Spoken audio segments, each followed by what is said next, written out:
अगले 10 वर्ष का जितने इकोनॉमिस्ट से मैं बात कर रहा हूं, करीब करीब 5 लाख करोड़ रुपए की जरूरत है अगर बिहार में शिक्षा व्यवस्था में आमूलचूल परिवर्तन लाना है। 5 lakh additional investment, capital investment चाहिए। This is over and above जो 50,000 करोड़ रुपया हर साल खर्च हो रहा है।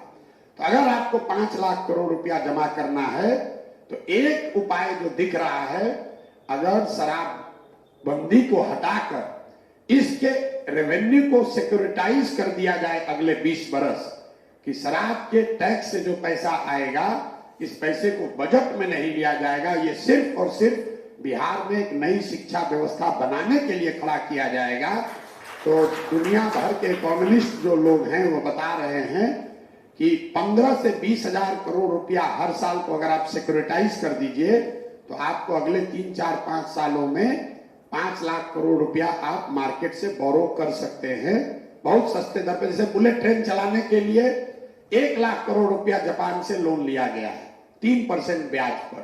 तो हम लोग को इस पर भी चिंता करनी चाहिए कि क्या शराब जैसे धंधों से जो टैक्स आता है वो सर नेताजी के सुरक्षा पर वो पैसा न खर्च हो, उनका फर्नीचर न बनाया जाए, उनका हेलीकॉप्टर न खरीदा जाए, उसको बच्चों को सिर्फ और सिर्फ पढ़ाने के लिए खर्च किया जाए, इसका भी कानून में प्रावधान किया जाए।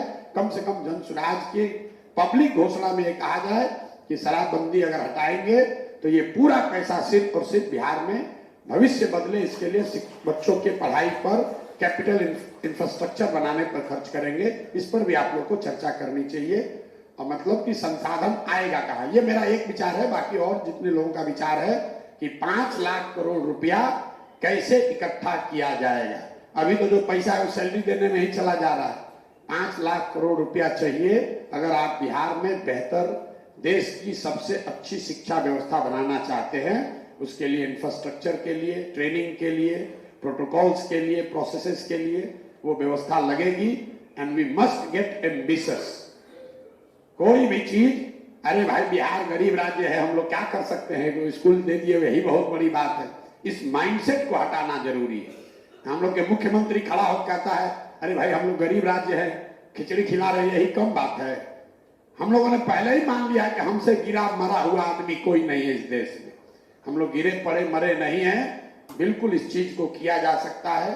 मेरा अपना अनुभव है, अपना विश्वास है कि बिहार में सबसे बेहतर शिक्षा व्यवस्था खड़ी की जा सकती है। 10 बरस लगेगा।